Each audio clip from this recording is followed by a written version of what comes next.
The video today is going to talk about my first boo-boo that I made when I first started locuming. I want to just have a time to reflect on that era, reflecting on my mistake, and also look as I've just finishing reading through Black Box Thinking by Matthew Syed and all the lessons that they learn when they apply the steps in place in aviation sector compared to the healthcare sector. Actually, there's more adverse reaction happen in healthcare sector compared to aviation sector. People might think that there's not enough time and resources and money in healthcare sector compared to aviation sector, and that's why when errors had happened, there's more time and resources and money invested in aviation sector than in healthcare. But we cannot afford to ignore it. Looking at the NHS itself, every single year the NHS spend more than 26 billion on dealing with medical negligence itself. It's not that we can't afford to do the investigation, we just can't afford not to. And reflecting on my own experience as a healthcare worker, I do make mistakes, and the video today is about me reflecting on the mistake that I made when I first started locuming, and just reflecting on that now, and I still feel pretty shit about myself. And as a human psychology, we hate admitting the mistake more than making the mistake itself. It's that psychology that you always expect to be at the optimum standard. There should be no error, but unfortunately we are human. There always going to be some circumstances where things might slip the net. So using my example, it was the first time I worked in that store. It was a very busy store. Knowing me, I was still spread myself very thin. I was answering the phone, trying to check, counseling the patient, selling medication over the counter.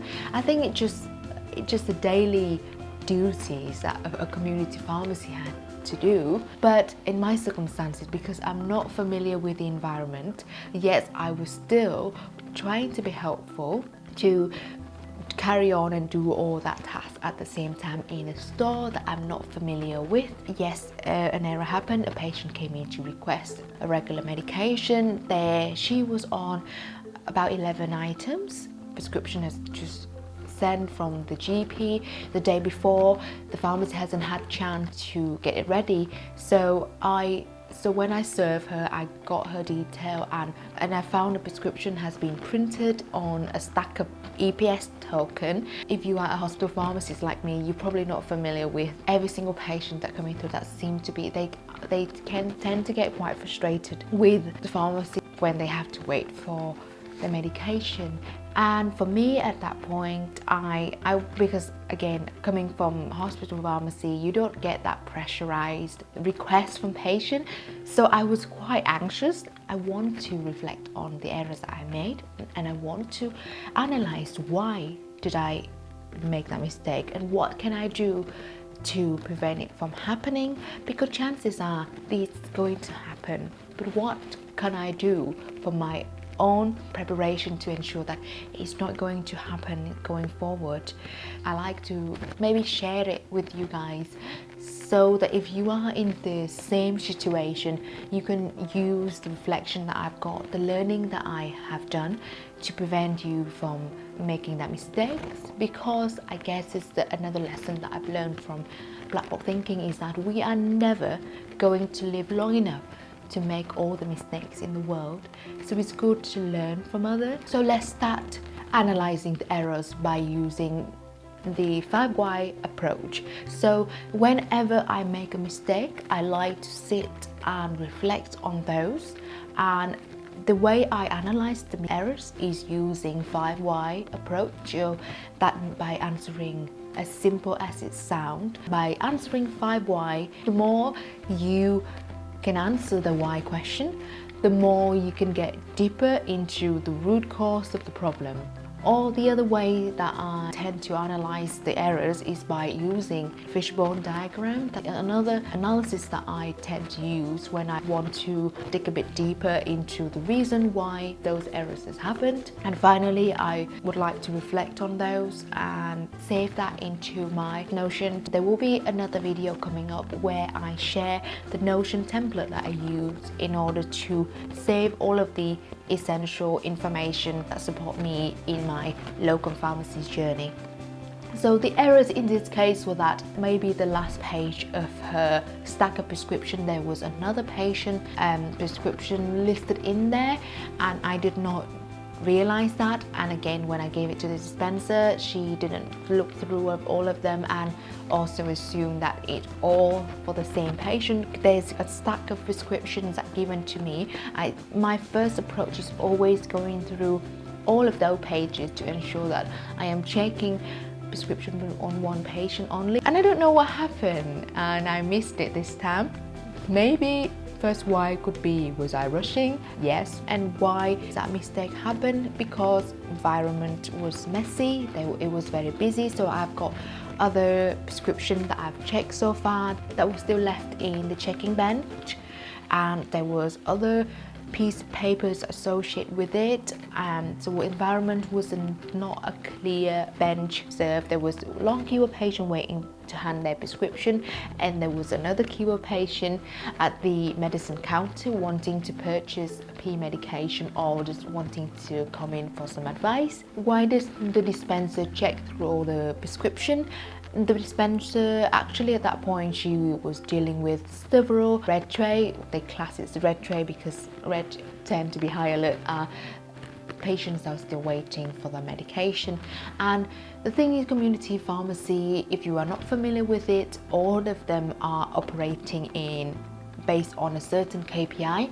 KPI stand for key performance indicator, like desired turnover with prescription that the patients are waiting. There's certain KPI that they need to be met. That is the way to tend to get prioritized very quickly. And in these circumstances, dispenser had to deal with several waiting prescriptions, so maybe again she was also rushed. Another why could it be, there was a large prescription. As I mentioned, she was on 11 medications. Normally weighted prescription would just be 1 or 2 items, but in these circumstances there was 11 items that need to be picked up and dispensed, and the lady wasn't a patient lady either. The other why could be maybe I did not following the checklist that I always have for myself. So how did we identify the errors? The patient actually called back a few days after to tell them that actually in her bag of medication there was another patient's medication in there. To investigate and apologize to the patient. Obviously we have a duty of candor to admit that we make the mistake, and I just sent apology to the patient in this case. Luckily in this case there was no harm that have caused for the patient, but as I said, if they were thinking about the worst case scenario, if it was given to an elderly patient, that the patient doesn't realize that this is not her medication, for example, and they start taking it, the consequence can be quite tremendous. Actually, I feel really horrible that to imagine that can happen. At one point I used to be just sitting and drilling into that negativity and questioning myself, have I chosen the right career? That sometimes am I too careless? That mistake can happen, and it's what have the consequences been? How do I live with myself knowing that one silly mistake that I made could actually have an impact in somebody's physical health or mental health or whatever it is? I could just sit and drowning into that self-doubt about myself, or I can actually stand up and actually admitting, yes, that was a mistake that I made, but what can I do to prevent it from happening? What can I do? How do I use this as a wake-up call, as a learning opportunity to learn from it, to prevent it from happening, to knowing that there might be circumstances that I will put myself into that will prompt me from making the error. That what can I do to avoid it, to minimize it as much as I can. And finally, I would like to share 2 other big ideas that I've learned from black box thinking. Lesson number 1 is that Only by redefining failure will we unleash progress, creativity, and resilience. Lesson number 2 is that marginal gain is not about making small changes and hoping they fly. Rather, it is about breaking down a big problem into small parts in order to rigorously establish what works and what doesn't. The big making problem might, admitting the errors might be a big problem, but we can, reflecting on them, breaking them down into small changes. What are the changes that we can do in terms of environment, in terms of people, in terms of measurement, in terms of myself, creating a checklist in order to make changes into those small marginal factors to prevent myself from making another mistakes in the future. Hope you find them useful. Thank you very much for listening to me ranting.